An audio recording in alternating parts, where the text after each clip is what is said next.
All right, so today what we're going to do is we're going to look at some of the artwork of the indigenous people of Australia. Now, they like to illustrate animals, but they like to do it in a way where there's lots of pattern and decoration, and it's not so much about the um, details of the animal as they appear in reality. It's about taking the shapes and kind of contours of an animal and then redecorating it in a way that makes it interesting and expressive.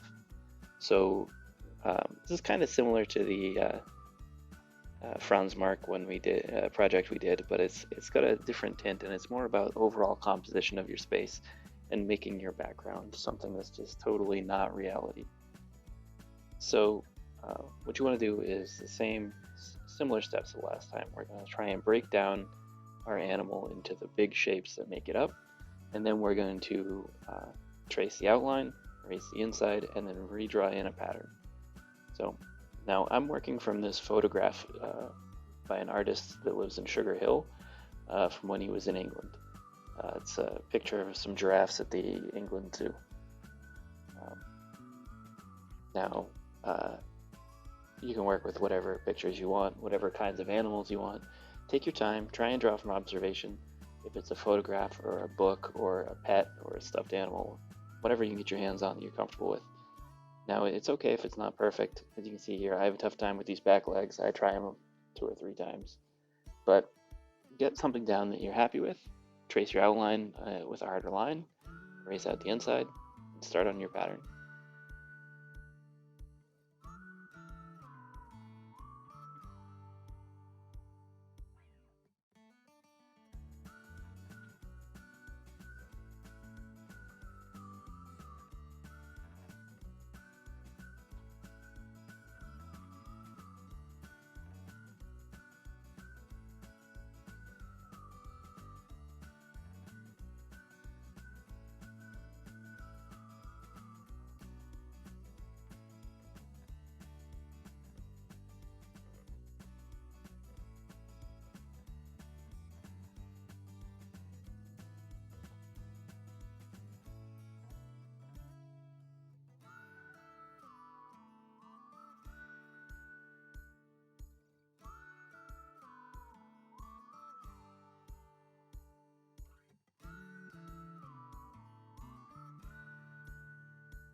You can see here I go back in and I'm adding in some details that I missed the first time, just using the marker because uh, I don't want to take my time to get the black to a true black that would match the outline with the colored pencil. So I just use the marker to shade them in. You don't want to do too big of an area like that with the marker though, because it will bleed through your paper to the next sheet behind or to the other side. And now from here, I'm going to speed the video up a little bit more because this is kind of a meticulous process. And you should only make your pattern as complex as you are willing to spend your time doing. So what I'm attempting to do is draw the same kind of pattern that a giraffe would normally have, but I'm drawing it in green, and then I'm going to shade it in a few different values of green using yellow and blue to tint my green in different directions. Okay?